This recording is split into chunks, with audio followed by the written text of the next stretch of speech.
shirkadda caymiska ee loo yaqaano Horn of Africa Insurance oo iyaduna qayb ka ahayd carwadii saaka laga furay magaalada Hargeysa ayaa halkaasi waxay ku soo bandhigeen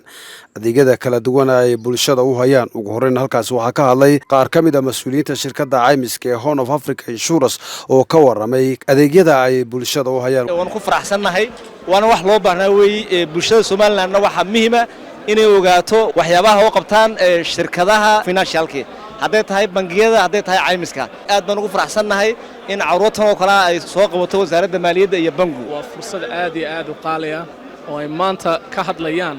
arrimaha bankiga iyo caymiska inaka markaan suuqa galnay imika sanad ban jirnaa qof caymis ka hadlaya maan arag marka alxamdulillah waxay ku tusaysaa shirkadahan inaan dadaal badan sameynay inaan suuqayn badan sameynay maanta wayta doon baa degtay ilaa $5 milyan ayaa khasaaray waxa laga yaabaa inaka shirkad ahaan inaan $5 milyan soo garan karno waayo waxaan nahay shirkad caalami ah inkastoo nahay shirkad Somaliland